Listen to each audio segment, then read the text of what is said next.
Good morning, Mike. What's up? What's up? What from is going on, Perna? Austin? Yes, still in the Abu Dhabis. Still in the Abu Dhabis. I extended it a week. Couldn't be happier with the decision. Yeah, it's funny. You and I talked about that, and you were like, "Oh, should I do it? Should I not?" And I was like, "Yeah, of course you should. It's awesome. Yeah. You got to fly halfway around the world. You're in Abu Dhabi because you got a brand new niece, and Yep. you're spending time with family, right?"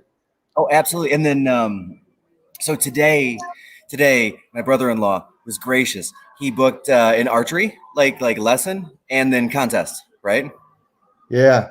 I already texted you the stats. By the way, how did that go? All right. So out of 200 possible points, I did get 98 points. Right. I did get 98. Bravo! They'd make you redo kindergarten. But anyway, right. Congratulations. Such a jerk. But thank you, I appreciate it. All right, so I'm remedial, and that's okay. Yeah. And then, oh, wow, we've got food here. Very cool. Yeah, and then James got a 104, so it's All a right. little better. And then my By the way, sister got a 158. Woof. 158. Dude, she smoked us. I can't imagine she's rubbing that in your face at all, even a little. Not even. Nope. She's a gracious winner. She is not a gracious winner. By the way, James, I think James is over there in the background. If it makes you feel any better, last weekend I went out and shot a 104 on the golf course. So, truthfully, I don't know what's worse. It could go either way. Yeah. It could go either way. Yeah, I agree. Well, good morning to everybody, and welcome to the real estate Q&A. Yeah. Hey, listen, I don't know what we are. I bet you we're really close to the year anniversary of doing this, Mike. I bet you this is about today, maybe last week, maybe the week before, somewhere in there. We've been doing this a year. We've been doing it ever since COVID hit and we got locked down.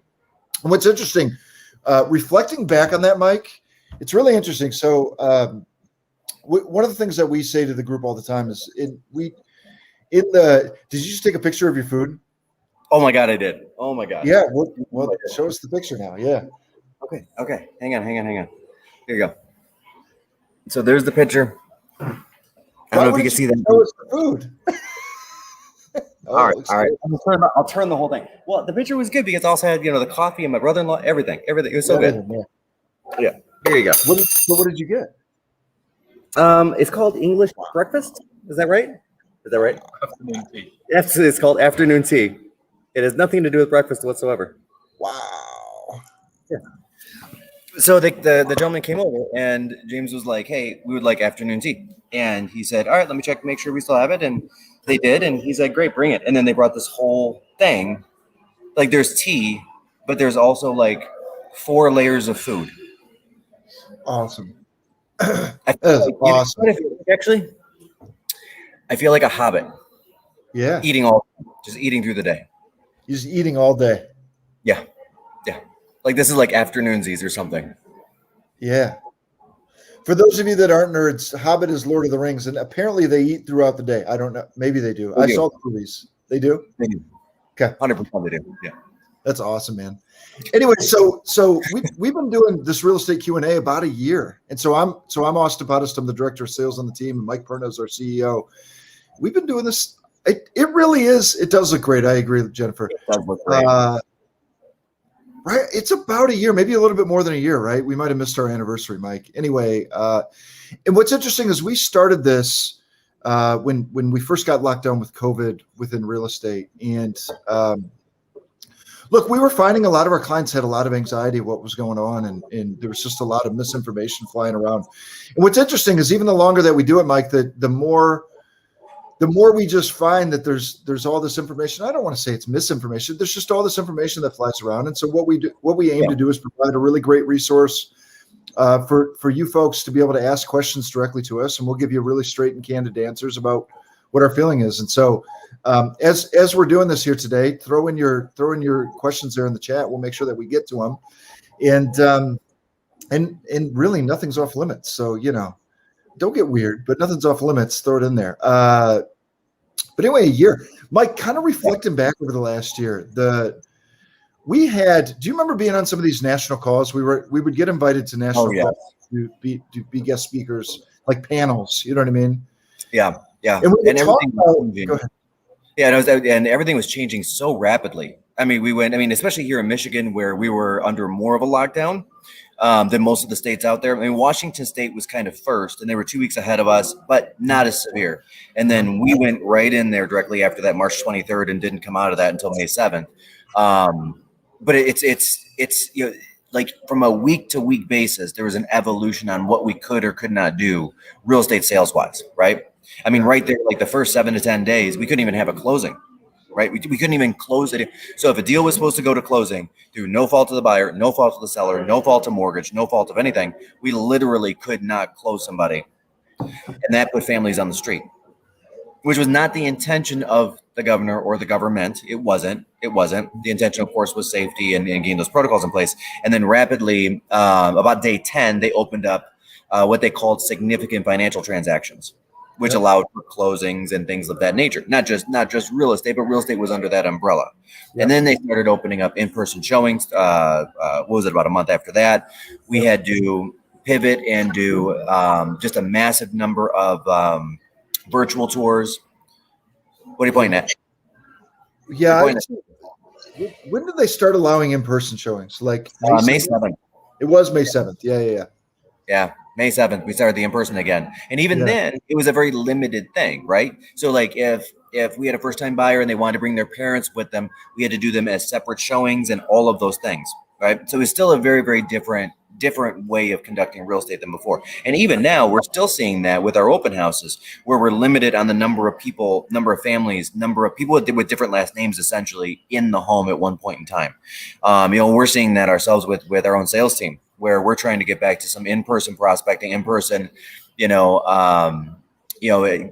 with our clients and our consumers, our trainings, and we're still limited in scope to only 20 or 25% of our total team in the office at any point in time. Yeah, we've had to do a lot of interesting things to work around it. And by the way, it's kind of all been good. It's been different, but it's been good, and it's been a way for us to really look at how we're doing things. Like, for instance, we're limited to having so many people in the office. So we're doing that, once a week, we'll have a certain group of people in, right? And we'll do that. Another thing, you brought up open houses. Mm-hmm. Mike, you've done an incredible job of setting up the open house team. For instance, we're a traditional open house might be worked with one agent. And in this particular case, we're now working open houses with 2 or 3 agents, because what'll happen is we've got one agent that'll show someone through the home, and we've got another agent for the folks that are waiting in line to be able to give information and chat and help them out, right? And so just little things like that. Yeah, we've moved a lot of our coaching and training to an online format. It's been incredible. As a matter of fact, our director of coaching, Sadie, look, people like, it's so incredible. People try to buy our training program off of us. We've done a really good job with that. But anyway, as it pertains to real estate, there's a million little things that we've had to change. But as it pertains to real estate, it's been a heck of a year, kind of reflecting back, hasn't it? And it really has. And as much as it's changed, I will note that it's very largely the same, right? I mean, the basic construct of a real estate purchase or a real estate sale is the same. You know what I mean? There are a couple of different bumps in the roads now. There are a couple of different things that we need to accomplish, especially around the COVID, right? And about some of those requirements. But fundamentally, I've got buyers that want to buy homes, sellers that want to sell homes. And between those 2 points, we just give the best service we can. Because it's still real estate, it's still people. There are going to be bumps in the roads. There are going to be inspection issues. There are going to be appraisal issues. There are going to be COVID holdup issues. We had one where we had to delay the closing again through no fault of either one. But a buyer had gone under quarantine because he had tested positive for COVID 2 days before the closing. Sure. Who knew that this would even happen or be a thing a year ago or 2 years ago or whatever that looks like? I mean, how could we have explained that 2 years ago to a client, like, hey, this isn't the flu where somebody can just come in and go to a separate room. Like, this is an actual required lockdown quarantined item at this point, right? Yeah. And that's a great comment. Thank you, Jennifer. I'm going to throw that up there for a second. Sadie is a rock star. She is a rock. Yeah. And I'll tell you, I've got two things on my mind. One piggybacking off of last week, and then kind of a separate real estate conundrum that I've been kind of monitoring for the last couple of months that I think is going to the positive. You want me to start out with that? Yeah, let's roll. Yeah. Okay. So, two things are on my mind lately. One, general investing, right? Looking at the stock market and having great conversation this week about things like PE ratios and stuff like that, right? Yeah. So generally speaking, on a stock, and we can all agree that the stock market is greatly undervalued, and that's where we should be dumping every dollar, right? I just got the look that's from the guy that does that. Yeah. But I mean, something like, take a look at like a typical price to earnings ratio that you're looking for is, let's say, 13 to 15x, right? 25 if there's a belief by the investors or a belief by the market that this company is just going to balloon and be amazing, right? Yeah. Tesla's at 125x today. And its stock is not at the highest, not by a long shot. It's 175 points off its peak, right? Yep. Now, and this is, again, nothing negative to the stock market whatsoever. I have a fair bit of money in stocks as well, right? I play the market, which some would consider gambling. But real estate in and of itself, one thing is fundamentally true about this is, over a long enough period of time, real estate values go up, rents go up, right? And you're always going to come out on top. Mm-hmm. Does that make sense? It does. And I'm not the key on that because, and again, I'm not a put all of your eggs in one basket type of guy. I have rental properties. I have, stocks, bonds, mutuals, ETFs, right? All of them, right? I have a whole basket of investing. But what I think some people may be missing out on is that portion of it where they may be going deep on, let's say, the retirement account specific to ETFs or some sort of a targeted date fund, which is great. Mm-hmm. But you can also use your 401ks or your SEPs with which to buy a rental property, right? And then you can pre-tax dollars put that money back into your 401k. So what that kind of looks like is, and we were talking about, this was kind of a thought I had after last week's conversation on rental properties, that 20 to 30% down that we need to go buy one can be a little bit of a steep check to write sometimes, right? Especially right now where your average property in Metro Detroit is on approach to 275,000. It's a big number, but you can actually use the funds with your 401k or your SEP to use that as the down payment. Have that 401k actually buy the property, and then the income that you're making every month from the rents, your net, goes right back in the 401k. So what he's referring to, you guys, is a really advanced strategy called a self-directed IRA. So a 401k. So in the way that this looks is you can there's certain companies where you take your IRA and you can pull out all the money and you can buy a property. Now the IRS is really, and here's what I would say is, if you have interest in doing something like that, it's a bit of an advanced strategy. If you have interest in doing something like that, there are some dangers around it in the fact that, like, everything that you earn on that property has to go back into that IRA, or you're going to get tagged by the IRS and it's going to be steep, right? So you really got to do it right. You got to be on it. It's not this is an advanced investing strategy. And I think your overall point with this, Mike, and I think it's really well founded, is, look, right now, a lot of folks are staring down, what do I do with my free money? What do I do with my excess money? Because I could put it in the stock market, but just like you were saying, the price to earnings ratios are 5 times what you want them to be in some cases, like in Tesla's case. Mm-hmm. I could buy things that pay dividends, right? Sure. Right. I could buy some things that pay like an income, a dividend. Well, and let's talk about that as well, right? So there are some very good dividend producing stocks that are achieving, 8, 10, 12, in some cases 15% dividends per year, which and again, I'm not a financial planner. I don't want to put anything out there, but except for my own opinion. So just take this for what it's worth with a grain of salt. But I think if you've got a dividend producing stock that's giving you back a return of 14% on the dividend, not on the price going up, not on total return, just the dividend, there's something wrong there long term. Agreed. That's my own opinion. Right? And some of those REIT stocks right now, AGNC, OXLC, ORC. You can look all these up; they're all there. You'll see some extremely high-paying dividends, but you'll also see some. Also, if you go back 5 years, you'll see some of the most volatile stocks on the market. Yeah, there's some real risk on the high dividend stuff. It's like someone with bad credit buying a car, and they end up paying a 15% interest rate instead of a 3%. There's a premium that's paid for risk, right? Now, if you're looking at and again, just throwing this out there as one man's opinion, if you're looking at a good builder stock that also offers a dividend, Pepsi Cola is a very good stock that offers a nice return on investment and has also outpaced the market for the last 3 decades. Darden Restaurants is another. Buy Pepsi, everything. Buy Pepsi, everything. My wife Pepsi. That's true. Yeah, and I wasn't saying that because of that, but it's true. But like Darden Restaurants is another one, right? Like if you look at the stock price history of Darden over 20 years, if you bought it 20 years ago, between the increase plus the splits, your actual dividend on what you bought it for 20 years ago is at 6-7%. Which again, we're not necessarily lighting the world on fire with returns, but we're also not putting ourselves in a high risk position. Yeah, right. Potentially. Now, with this caveat, look, if you've got excess money to invest, you talk to a financial planner and you build out a portfolio that works well for you. Don't take our advice. We're trying to make a broader point here. Don't take our advice on stock picks. That's not what we do. But it's a bigger part of a bigger portfolio. And I think what you're getting at is real estate's part of that portfolio. Well, and let me ask you the question, Austin, because I mean, you're a landlord. I'm a landlord. We both own property. Yeah. During the last down market, when real estate values just crashed out and everything, the stock market crashed out and everything, did rents go up or down? Well, yeah, the rents always go up over the long term.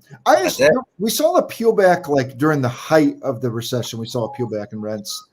Yeah. Like a $1,200 property rented for $1,100, like just because people couldn't afford it.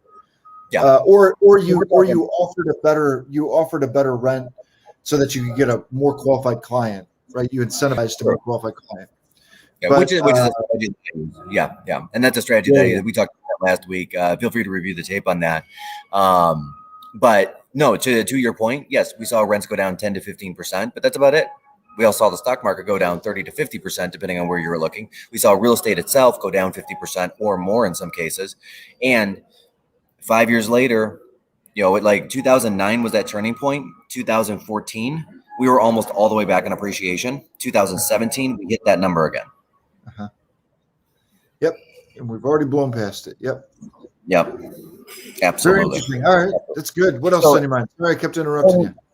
No, you're good. My point on this is I do believe in having a diversified portfolio, and you hear that all the time. Don't put all your eggs in one basket. Buy this kind of a fund, buy some sort of a NASDAQ fund, encompassing fund, buy an S&P 500 fund, buy a Russell 5000 fund, all these things. When you're talking with your financial planner, ask the question, okay, outside of this, what else should I be looking at, AKA real estate, right? Because that, I believe, is a true diversification. Yep. Yeah. Second thing that's been on my mind is, frankly, new construction. And I'm going to talk about that just a little bit, okay? Yeah. So we saw new construction come to almost a dead stop for about 2 months, and now it's actually moving forward at a very rapid pace again, just in the last 30 days. And here's why. And there's 2 basic reasons. We saw lumber prices literally triple, right? And for a very brief period, quadruple, but literally triple from January 1st to March 15th, right? Now, I've been monitoring this, and right now, lumber prices are 78% higher than January 1st, not 400% higher. So it's been coming down for the last 25 days or so, and now it's coming down even more rapidly as the supply is starting to catch up, right? And what had happened was very simple. A lot of the lumber mills and a lot of companies in general, they started pulling back on their production going into COVID, thinking, okay, consumer demand is going to go way down across the board, right? And in some cases, it was true. Retail sales of, let's call it, work clothes or dress clothes, sure, that went way off kilter as work from home became a thing, right? But if you look at the total clothing market, it was only down 8%, because what went up were, I don't know, yoga pants or whatever people wear when they're, whatever pants you're wearing right now, or maybe not, Austin, I don't know. That's I'm wearing pants for the record, everybody. Okay. Shout out to Joe Chidiak on our team. That's it. So my point being is we saw a lot of products where manufacturers said, hey, we better tone down our production lines because we don't want to have all this excess inventory, because when you have too much supply and not enough demand, what happens to the price? It goes down. Right? But actually the opposite happened. Like look at Target or Walmart's earnings and their sales reports. I mean, Walmart experienced I think first quarter of the year they put out something like a 5 or a 6% increase in sales quarter over quarter per store, which is amazing. It's a crazy number for Walmart. Yeah. Like it's a crazy number. Yeah. I mean, for as big as that company is, moving the needle 0.5% or 1% is a huge number, let alone 5%. Target earnings reports are again off the chart again for another quarter. So that's what we saw with lumber. Now at the same time, and again, manufacturing is not only back, but it's bigger than it was in the United States for several different reasons. One of them being this whole computer chip issue. So now we've got several more plants that not only are open but are expanding, right? Because we want to be able to make these chips internally. And so now we also have a labor issue, and more specifically, a skilled labor issue. Yep. Right. So in the United States, we have right now around 7.5 million skilled labor people. Let's call them electricians or carpenters or contractors or whatever that looks like. And to fulfill the current job roles that are available, we actually need about 11 million. And that's a problem, right? But here's the thing. Trade schools are starting to put people into the street working again, right? Skilled people that can build these homes. Labor or lumber prices have come down over half from that peak that everybody was making fun of it. Yep. 2 months ago. Now, with the high demand for housing and the low construction homes, we talked about that, on one of the other Zooms where we were off kilter, just over 20 million homes over the last decade. I do think we're going to get to a place where we're going to surpass our typical 1.1 million homes per year built. We're actually going to see, and this is just American ingenuity, when demand goes up, Americans will find a way to fulfill that demand and make the buck, as they should.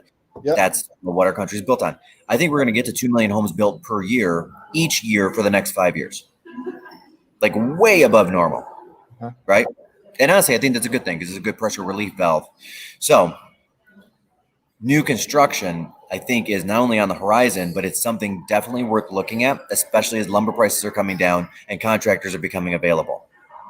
Right. And we have several clients ourselves that have been looking at it now, whereas last quarter of last year, first quarter of this year, it was almost off the table because of the pricing.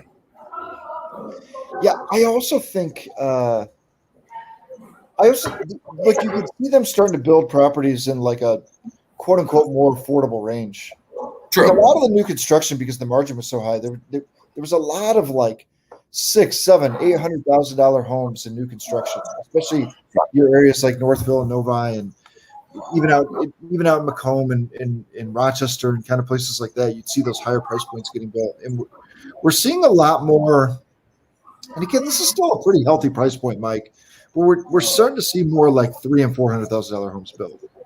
Yeah, which is great, which the market definitely needs, 100% needs. Yeah, because a lot of the people that are going to buy a $400,000 or $450,000 new construction are living in a $250,000 home right now. You know what I mean? And it's and they're ready for that next step up, right? Yeah, they're ready for that next step up, and so the pressure relief goes all the way through. Yeah. No, and that's absolutely the truth. And then the other segment of the market that I'm seeing that's starting to come to play. We had millennials wait a little bit longer than normal as far as our home purchases go, right? We saw the first time home buyer age fly all the way up to 32 years old, right? At one point, it had touched 26 years old. That's a big difference. Now these guys are entering the market. They're entering the market with more dollars, and they're able to buy into close to a second-time home or into a second-time home first. Yep. And that's another phenomenon that we haven't seen before. Yep. And part of that is because they're also willing to pay for. They're also willing to pay for like they'd rather pay a little bit more oftentimes for the house to be in like perfect condition. So we see that a little bit too. And by the way, that's not true across the board, though. That's not true across the board, but it does happen. It does happen, right? And again, I'll use my sister and brother-in-law as the example, right? Because they're fairly typical, right in that space of home buyer that I'm really talking about. Yep. Maybe a couple years up, but we'll use them. So, Yeah. my father's a master electrician. I've got trades all up and down my family lines. I'm fairly well versed in real estate, hopefully, and I got some good connections. And these guys were looking, potentially moving stateside again. And so the question was, hey, could we buy a home at a lesser price, or a lesser price per square foot, really? Get in there, buy the ugliest kitchen available, buy the ugliest bathroom available, buy the the crappiest backyard, or whatever that looks like, and then go in there. And because we've got the connections, we can make all these things great and do it exactly like we want. And honestly, they're in the position where they have the cash to decide with which to do that. The pushback on it is from my sister's side, who has all the trades available, right? Is no, I have a baby. I want to move in. I want to sit down. I want to turn the TV on. I want to enjoy my family. Yep. Pay the money. Pay the money. I'd rather mortgage it than deal with being. It's a conversation I had with a client this week, Mike. Yeah. I said, Jennifer, great question. I'll get to it in a second, or we'll get to it in a second. Yeah, I had said they were getting frustrated because they got beat out on a couple of offers, and I said, well, let me ask you this: would you rather buy something?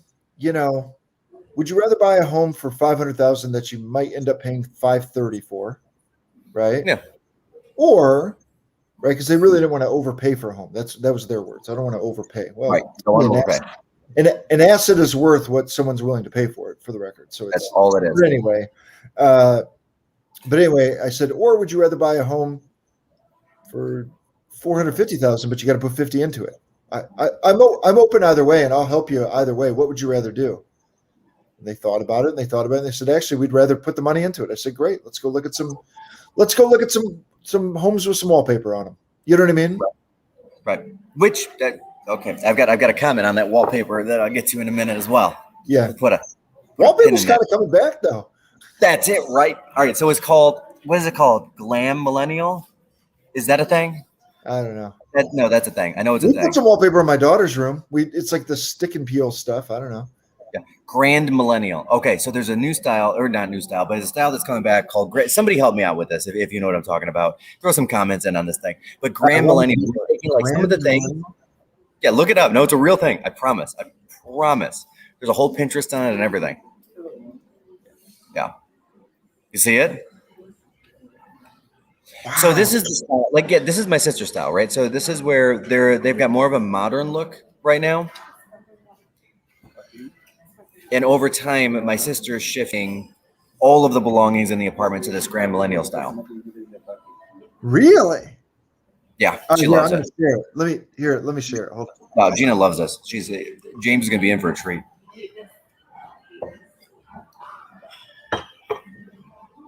All right, I found a blog. Is this it? Yes, that is it exactly. There we go. Let's check out this Grand Millennial style. It's terrible. It's awful. Is this where it's at, Gina? This is where it's at. No, it's not. No. You don't like that? No, not one bit. Mike is just full of it. I may be. Oh, you don't but like it. Got it. Mike's being full of crap. Got it. All right, got it. That's it, huh? Yeah, and to Jennifer's point, what's old is new again. Thank you, Jennifer. I appreciate you supporting me on this one. Yeah. Gina said that doesn't mean us. That like what's old is new again does not mean us, apparently. Nice. Oh, happy birthday in 4 days, by the way. Is it 4 days? 5 days? You talking to me? Yeah. No, I'm the 31st. I turned 40. I thought you were the 27th. Oh, for some reason in my mind, I thought you were the 27th, 31st. Yep. You got time. I got to tell you, man. So we both turned 40 in the next 30 days. Yeah. Good Lord, we look good. Good for you. Yeah, we look good. We look for me. We are two good-looking gentlemen out on the street. Look at you go, man. Look at you go. Hey, if this is 40, I'm loving it. I'm just saying. Nothing hurts that bad. I'm doing okay. I might be a little chubbier than I'm, but that's all right. You know, I went climbing, hurt my shoulder. It happened. Yeah. I'm not bouncing back as fast as I used to. It's all right. Yeah. Someone gave us a laughy face. I love it. All right. When someone buys a new build, is there a fair amount of equity the owner will have in the value? I mean, I guess my first question would be, how long do you plan on living in it? If you're asking, do you walk in with equity? I mean, probably not. I mean, maybe a little, but not enough to matter. Well, and it's changed, right? I mean, and new construction has changed, and how it's been treated, like everything else. So the down market kind of played a big reset button on a lot of different things. Keith, I love you. I'm going to put you up in a minute. So it used to be, okay, so let's take like where I grew up in Farmington Hills, right? So at that point in time, new construction was just going mile by mile, working itself in a westward direction out to Haggerty Road, right? And homes that were built, and it was commonly thought that homes that were built that were newer, they were, for whatever reason, better. I mean, and it's an opinion, not a fact. It's some people like old homes, some people like new homes, some people don't care. Like I don't care. Like I mean, from the homes that I've had, I'm actually progressively getting older as time goes on, because I want a specific location.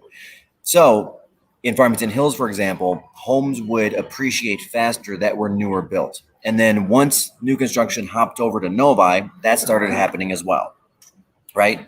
But then when we got to South Lyon, that didn't happen anymore. They just appreciated at the regular rate that everything else appreciates. And we're seeing the same thing in Rochester, Oakland Township, Shelby, Macomb, I said Oakland Township, Washington, Lake Orion, Clarkson, Independence. We're not seeing homes appreciating at a greater rate. Now, what we are seeing is sometimes people that are getting into a neighborhood in the beginning, and then as the 2-year build goes on, the lot prices or the premiums go up or the base numbers go up. So they can see their equity. But that's equity that would have happened anyway, right? Yeah. In a normal market, let's say prices go up 6%. Let's just say on an even keel market, right? What we would generally expect. So if you buy a $500,000 house, the next year is going to be $530,000. In a new construction, like 300 unit neighborhood, you can see it. Because then the next year, the builder is not charging $500 anymore. He's charging $530, and the next year he's charging $565 for the same house that you bought 2 years ago. It's just that you can see it more. I think that it's more tangible versus more of a standard neighborhood. More in your face. Yeah, like you can actually see it. Yeah, agreed. You know, one of the things that we talk about is look, when you're buying a home, price, condition, location, you basically get 2 out of 3. So like if you want to get new construction, that means it's in the best possible condition. And if it's in a desirable area, you've got the best possible location. That means you're going to pay a high price for it, right? And if you want something with a lower price, you either got to buy something that's in a quote unquote less desirable area, whatever that means, or not lakefront or not golf course or whatever. Or something that you need to do a little more work. I mean, but that's the equation. That's the lever that we're pulling, and we're trying to figure out the right equation for each one of our clients. And a big part of what we're doing is we got to take the time to listen to what's important to them, and then know which lever to pull. Right? For some people, and that's really all it is. Yeah, you're gonna get 2 out of 3. Go ahead, Mike. Yeah. Well, and I was gonna say, Keith, I mean, hey, if I'm looking like you're looking at 42, I'm a happy guy. You're a dapper looking gentleman. Thank you. Keith, you're all right. No, I'm kidding, man. I'm kidding. He makes it happen. Come on. You look good, Keith. You look good. Yeah. But no, and you're absolutely right. And you know, like, okay. And let's take a look at some of the towns, right? So look at like a downtown Rochester or a downtown Northville or a downtown Romeo or a downtown, even a downtown Farmington, right? Yeah. You've got some wild price per square foot in those towns for homes that are over 100 years old. Right? Because again, it goes back down to location and desire. There are a significant number of people that love the ability to walk to downtown Plymouth and not have to cross Sheldon, let's say, right? Or cross back, right? They would rather not get in their car and drive 1.5 miles. They'd rather pay a higher price per square foot or a premium, have an older property that might require a little more maintenance or whatever that looks like, but they can walk out their front door, make a left, and they're downtown. Yep. And that's okay. And it's just up to that person, right? Yep. We see it all the time on the lake. Mm-hmm. We see it all the time on the lake. That's a great example. That's a great example of that. Yeah, go ahead. It was a 2-bedroom home that sold on our lake last year. It probably, had it been off the lake, it would have sold for 250,000. It sold for 600. It's like Yeah. great lot on the lake. It's, it's just, you see it all the time on the lake. Well, and we had one, right? So I kind of did an experiment earlier in the year, just because I do this kind of stuff, and I'm crazy about marketing. Yeah. So we had a home that was on the lake that from the front, it just looked like a standard 3-bedroom ranch with a 2-car attached garage. Looked like every other home in that city, right? Yep. And it was on a lake. But that's what I put up as an ad. I also did a second ad, but I just wanted to see what would happen. And man, dude, I got some nasty comments, like actual nasty comments, like, "Who do you think you are, charging $550 for this home?" Blah blah blah blah blah. Like, it was bad. But that weekend, we got half a dozen offers. Yeah, lake. Because the lake effect just balloons those values. Yep. Yeah. Here's a good one. Yep. Speaking of new construction, what should an agent do to help someone who's interested in a custom build or the options end at buying a lot? Can we talk about Rashiko's Dragon first? I do like the Dragon. That Dragon is sweet. Should I do something with a custom build or the option? No, I think a great agent is walking through side by side with the client all the way through the new construction process. Absolutely. It's a little bit different of a sale because you want to get the new construction rep involved, because they're oftentimes a little more knowledgeable, or they know the customizations that you could do and all that. So it's a collaborative effort, but you really want to work side by side with somebody and make sure that they're kind of, I guess, kind of like a guidance counselor almost, Mike, like kind of side by side with somebody,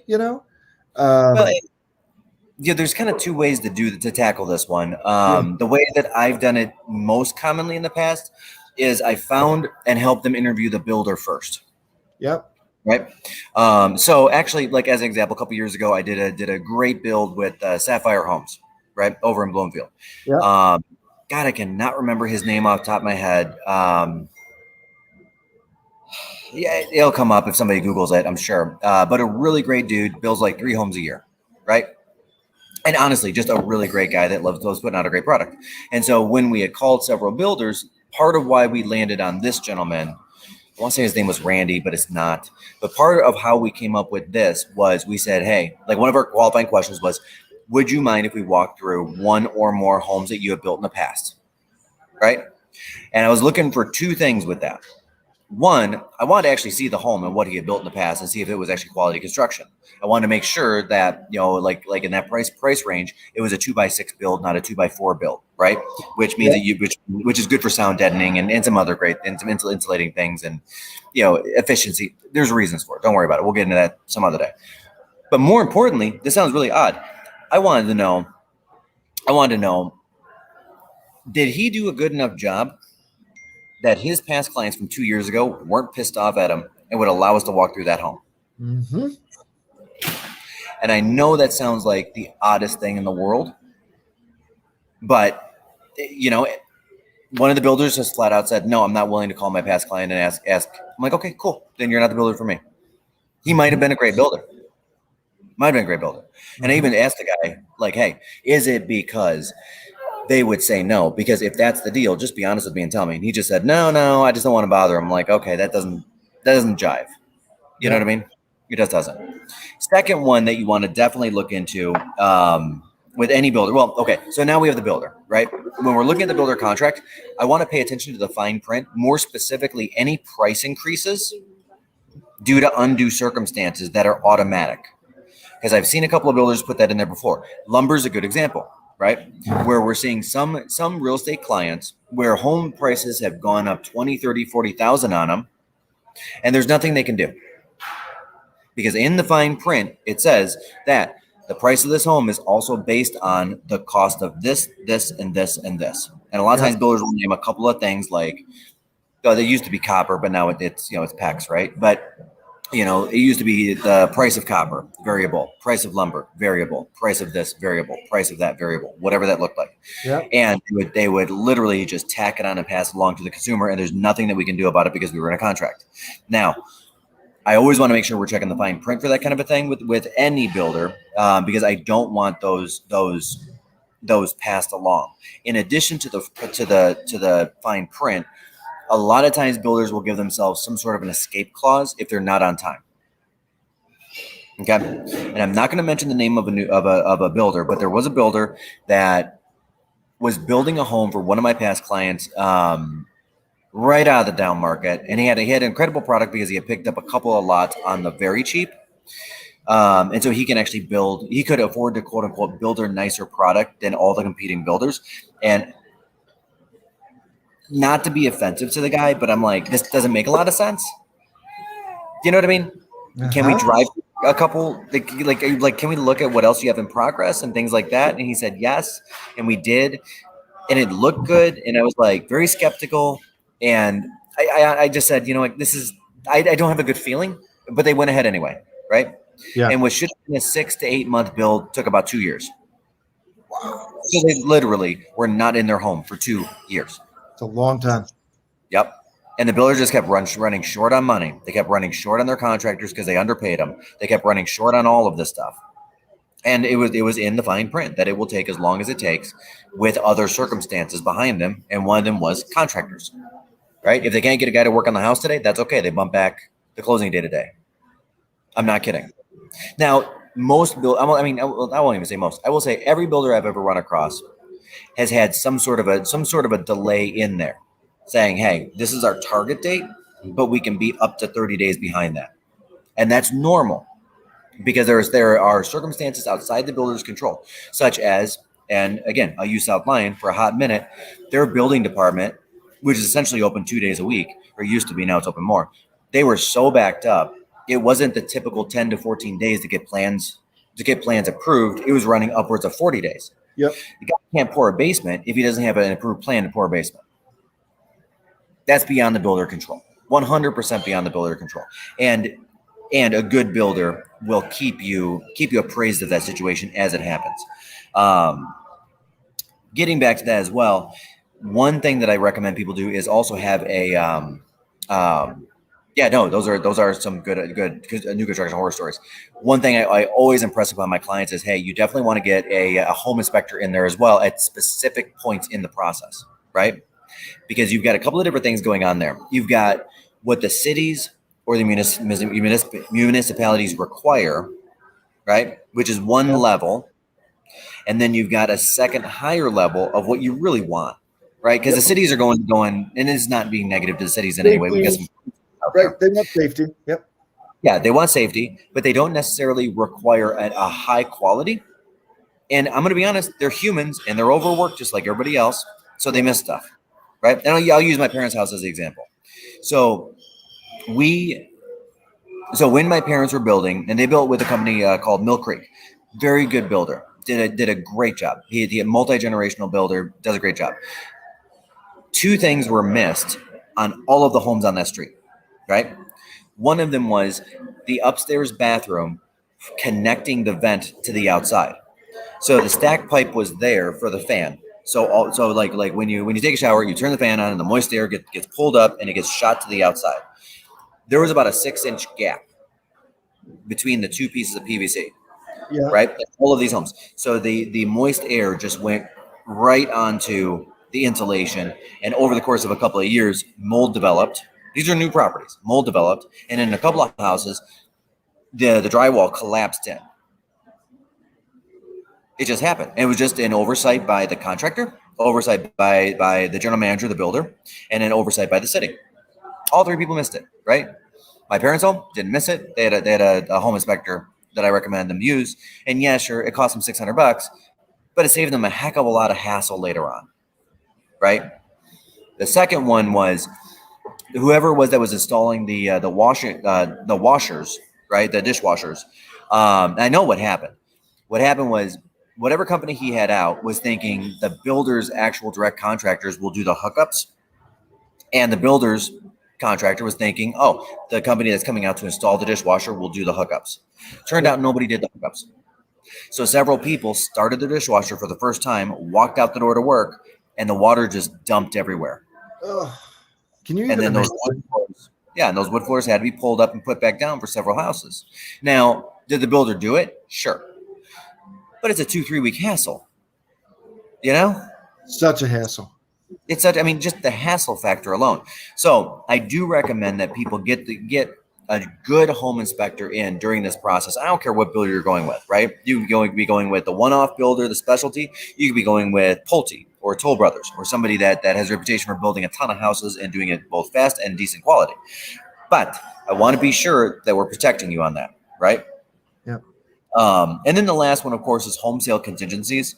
Most builders right now will allow you to put in a little bit of a flex close date, and that's not necessarily a bad thing. Because I've seen, and Austin, we talk about this all the time, where we have a target close date, but then we also have an oops close date because we always want to set expectations with clients. So right now in real estate, there are things beyond anybody's control that the government will suddenly do, or the Fed will suddenly change, or Fannie and Freddie will suddenly require something this week they didn't require last week. So the closing on Friday needs to be kicked a week because of this new condition that nobody even had heard of before. Yep. Right? This is just a life we're living in. So we say, okay, we're going to target this date, and it could be an extra 7, maybe 10 days past our target. So we want to make sure when we're setting up this contract with the builder that we're working on your behalf. So we've got a flex date on the other side as well. So the builder understands, like, okay, we're going to do our final mortgage closeout with you, and you'll get your final payment, but it may take up to an extra week because Fannie, Freddie, all of these guys that are beyond our control, something might happen. And most of the time, if you go past 2 days after a builder's close date, they start charging $100 or $150 a day. We just had this happen to a client, and they got, Yeah. God, they got dinged up for like 30 days. We were able to negotiate to get half of it back for them, but it was like, yeah, it's really wild. Yeah. Yeah. So this is all real stuff. And this actually is a bigger point, Mike. I keep going. Sorry. I'll make my point at the end. Keep going. Okay. Yeah. Let me just put a pin on this. So yeah. I'm not going to, I mean, I know we only have a few minutes left, so I don't want to go too deep, but there's 8 or 9 other things that I've got that is in my purview to look out for with the client. That's beyond the things like, hey, that's a pretty granite. Yeah. Maybe we should move this wall over here. Or no, we should put this fireplace on this wall instead of this wall. Like, that's all nice, and that's all great stuff, and that's all great for helping somebody out for resale. But I'm more worried about, hey, this new construction process, if we muck it up a little bit, it could be a $15,000 to $50,000 hit, right? Like, just if we get the wrong lot, and it doesn't, and let's say we are in a place where we need a septic, and we didn't do a perk test, or we didn't do a proper perk test, because there are companies out there that are not great at those as well, and they'll tell you something perks and it doesn't. That's a $20,000 difference in a lot of cases, to between $10,000 and $20,000 for an engineered field versus a regular field, right? Yep. These are all big things. These are all big things. And I mean, you can trip and stumble on any one of them, and it's 10 or 15,000. You trip and stumble on any 3 of them, you're 50,000 out. So yes, a good agent that knows what they're doing will always earn their commissions on new constructions 100% of the time. Yeah, I'm glad you said that, because this is actually a bigger overall point. Sometimes I think clients are like, my agent is there to find my house, right? Or my agent is there they just put it on the market and it sells, yeah. Right? And the truth of the matter is that, look, the way that data about real estate, just like in the car industry, has changed over the last 20 years. And the truth is that although the data that you're getting, like on Zillow or Realtor.com or whatever, oftentimes is a few days delayed, it's reasonable data. We have access to some data that you don't, but you have access to a lot of the data. Where we really, really, really matter is all of the nuance and all of the pitfalls and all of the negotiation. And I'll tell you, I was able to turn a phone conversation last weekend into an extra $17,000 for my seller. Like, yeah. Sorry, that more than paid for my commission, right? Yeah. And it's because I've been doing it a long time, right? Or same kind of thing, like Mike's talking about scenarios where if you don't have the proper representation, a mistake when you're buying a $300,000 asset can easily go to 30 grand really quickly. And so we're not perfect, but it's a protection mechanism. You know what I mean? And it's the same kind of thing. Look, let's pretend that you made a legal mistake, and I'm not suggesting that anybody would do this, but let's pretend you got popped for a drunk driving ticket or something like that, right? You made a mistake, you made a bad judgment call. You're not going to go on LegalZoom.com to find representation. You want an attorney that knows the judge and knows the lay of the land and knows and that's what you're actually hiring, because when you make mistakes in real estate, they're big mistakes, right? We can help you get around that. Anyhow. Soapbox over. What's Keith have to say? All right. So Keith is talking about Macomb, Chesterfield, maybe a little Harrison, maybe some Shelby, Utica, maybe some Washington. He's absolutely right. New construction is popping up. It is popping up like wildfire. Now, Keith, I will say this. I did see a momentary pause in Q1 with a lot of people jumping into new construction because builders all of a sudden flew their prices up. And I forgot who I was talking to about it, but an agent was telling me like they walked a client in, and the next week they walked a client in again, and the same house was $40,000 more, and the client was like, "Nope, that's fine. We'll just buy an existing at that point." But I'm also seeing a lot of that ease back off.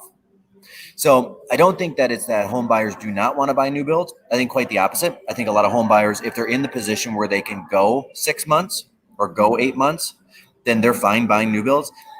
And they're fine paying a little bit of a premium because it's a brand new property and they don't have to do roofs or windows or anything like that for 20 years. They'll probably not live in the home long enough to see any of that stuff come up. Statistical probability. I think it's that we had a momentary shoot up in pricing that went not a little beyond the market, but way beyond the market. Mm-hmm. But I would wager a guess that if anybody walked into some of those neighborhoods now and said, "Hey, talk to me about the last 3 weeks," the builder reps would be like, "Yep, we're on fire right now. We're on fire again. Yep. Our premiums are coming down. They're getting back down to a reasonable place. They're starting to find some good contractors so they can start promising, instead of a year out delivery, 6 to 8 month delivery again." And those are kind of the two big things, right? Because you don't want to overpay egregiously. It's okay to pay a little more for a new build, again, because of some of the cost savings on the other end of stuff that you're not going to have to do. Mm-hmm. But you also want to move into it at some point too. Like in the next 6 or 8 months, not in the next 18 to 24 months. You're not buying a house to live in 5 years down the road. Yeah. Yep. So I don't think there's an aversion to it. I think there was just a momentary disruption of it, if that makes sense.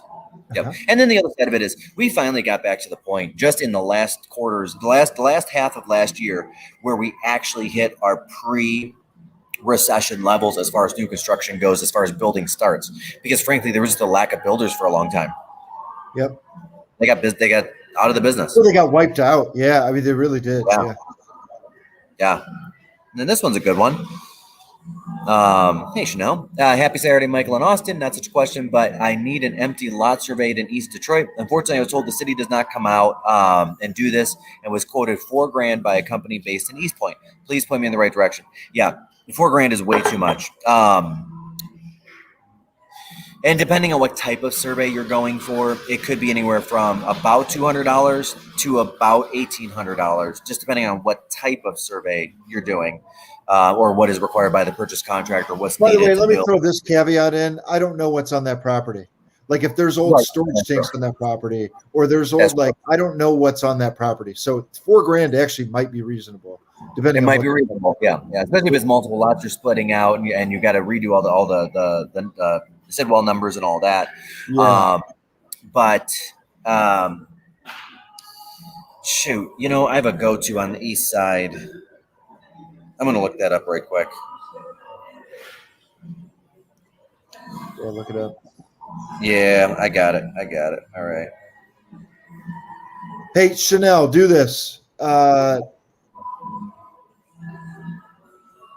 you know what? Yeah, find it. See if you can find it. I got it. I'll get it. Okay. I'll just take a second. Really good questions. What other questions you guys have? What other questions do you have? It's a really good question. Really good question. Oh, there it is. Chemtech. Kemtec. That's the actual name of the company. Chemtech. They've been around forever. They're a good one. They've done some work for a lot of my clients at some point in time. And then as well, actually, I'll throw that in there. Might as well throw it in the chat while I'm at it.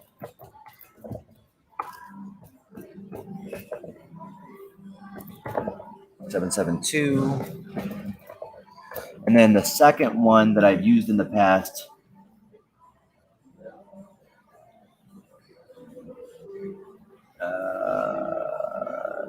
Yes, there it is.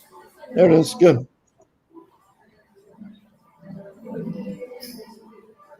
There we go. CE Rains and Company. So where Chemtech kind of leaves off on some stuff, CE Range will pick up. I would probably call both and just give an overview of the situation and just say, hey, what kind of, not going to hold you to it, but what kind of pricing you're looking at? Because they both do different types of surveys as well. So one may be significantly more expensive because it's not a type that they regularly service, but they're trying to get the business. And sometimes that happens in life. So call both. They do different things. That's a good question. That's a real good question. Yeah. Yeah. Well, that's a nice comment. What'd they say? That's all very reassuring. Thanks so much for all the information on what we can still provide there. Yeah. As agents, helping new construction clients. Oh, perfect. Yeah. And then here's one. All right, Josephine. I know someone who's buying a home and the close date is going about 1 month prior to the time the buyer can occupy the home. Realtor told them this is fairly common, but seems odd to me for many reasons. How can a buyer do a walkthrough prior to close if the seller is still in the house? That's a great question. So the way that we do it, I'll tackle this. For us, it's a First of all, simple. Josephine, incredibly common. I'd say 90% of closings have this. But yeah, go ahead, Mike. It's what's called occupancy. But go ahead, Mike. Yeah, so for us, we essentially do 2 walkthroughs. We do one directly before the closing. We do a second one when the key turnover happens and they're moving out, right? Because hopefully there's also a deposit there that's secondary to the actual purchase contract, but a damage deposit for the sellers renting the property.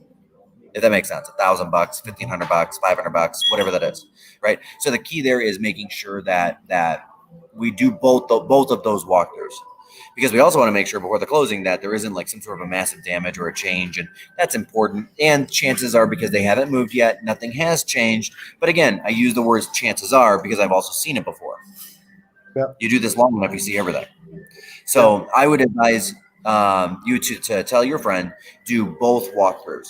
Do the one before the closing and the one when they turn the keys over. Yeah. Yeah. Incredibly common. So yep, here's all you're doing is you're closing on the home and then you're giving the sellers 30 days to move out. And yep, you just do 2 walkthroughs. Yeah.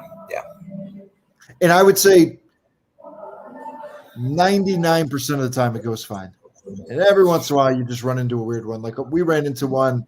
We had a client last year that it was on the contract that they had to leave the blinds. The sellers had to leave the blinds, and we represented the buyers. So when the sellers moved out, they took all the blinds with them. Well, look, if you've ever had to buy blinds for your home, it's it's $500,000. It's like a lot of money, right?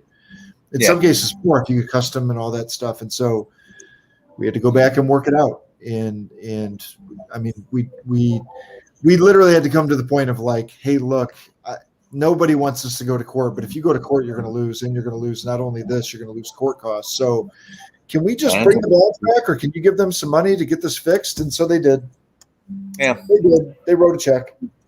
It is what it is. Yep.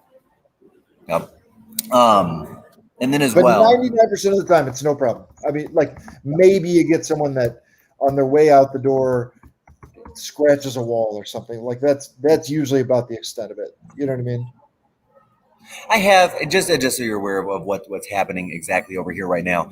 I do have a little lady. Her name is Mia, and she is looking at me and she's smiling at me, and I really enjoy that. So sorry for all the faces I'm making, everybody. I love it. Love it. Love it. Yeah. That's really She's very distracting. She likes distracting when I'm on Zoom. It's really good. Yeah. All right. What else we got, guys? Oh, we're about time, aren't we? Man, that flew today, right? It really did. It really did. I had a lot of words. I'm so sorry, everybody. I had like all the words today. You had lots of words. I was just letting you go. It was great.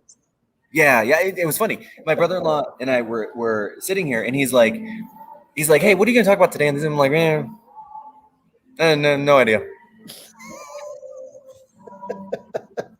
My wife asked me the same thing. I go, I don't know. We've been doing it so long. Whatever questions come up, you just answer them. Yeah. That's it. That's it. If there are no questions, I'm going to talk about what I want to talk about. Yeah. Which is PE ratios. Way to go. We went to PE ratios. We talked about how buying and selling stocks is actually gambling. Yeah. Yep. We talked about all of that. We talked about diversifying the portfolio. See, I say that because my brother-in-law is in this part of the business. At one point, someone had their cell phone in front of them, and you were talking about PE ratios, and they just. That's it. By the way, last night, Mike, we took the golf cart to go get ice cream. Yeah. And my son fell asleep on the golf cart on the way back from ice cream. It was hilarious. I had to carry him upstairs. Oh, that's nice. It was good. It was really cute. Remember falling asleep as a kid in the car and your parents having to carry you? Oh my gosh. It was so good. It was so uncomfortable because like a lot of times you only had like that armrest and then you're like trying to, at least with my parents had that minivan with the one armrest. Sure. Or you're trying to like get the head like between the seat and the window. Yeah. Totally uncomfortable. To fall asleep on a golf cart and have someone carry me upstairs in the bed. Yeah. I would do anything. Well, let's put a pin in it. Yeah. You want to put a pin in it? Let's do it. All right. So we talked about new construction. And again, guys, call, text, email, any questions, anything you got on any new construction. We are more than happy to help. And there are a lot more pitfalls than what we went over today. I just went over some of the bigger ones, but there are more. And we do want to make sure that we're properly protecting ourselves when we're going to look at new construction and purchasing a home. Right. And Keith, you're in the business. I'm sure you can attest to that. You've probably seen this every single month. Like, why didn't this person hire an agent? That would have gone so much smoother. Yeah. Just being completely honest. Or why didn't they ask the agent, hey, do you have any experience with new construction? Because then it would have gotten smoother. We talked about diversifying portfolios. We talked about land surveys. What else did we talk about? I don't know. Is that everything? That was about it. Yeah. We talked about Tesla. Talk about Tesla stock a little bit. Yeah. Did that. That's about it. All right, guys, that's all I got. Well, let's do this then. Let me just end on this, Mike, and I like to end like this. The Mike and I talk all the time, and we think yes, the vehicle in which we make a living is through real estate, and in the actual thing that we do every single day is we help families, whether it's the people that work for us or for the organization, whether it's the people that the clients that we help. This is a families helping families business, and the fact that look, we're going to help this month. 150 families buy and sell homes, and I can't tell you how grateful we are of that in all of their families and entrusting us. And we appreciate it, and we appreciate. There you go, Rashiko. He gave an apple to the teacher right there. But anyway, so we're so appreciative. We're so grateful. Thanks, Jennifer. We're so grateful of all you guys. And look, and I just think if more people, not to get all kumbaya, but if more people just focused on, hey, how can I help? How can I help my neighbor? How can I help another family? The whole thing is better. And so that's what we focus on doing. And the vehicle in which we do it is buying and selling real estate. But truthfully, we're really grateful and appreciative of all the families that we help. Right, Mike? Dude, thank you. You took the words out of my mouth, and you're absolutely right. It's our passion, but it's our passion to help families the best that we can. Right. And sometimes that's through some hard truths and some hard honesty. And sometimes that's, again, just being honest with somebody, saying, hey, don't buy this. Yes, buy that.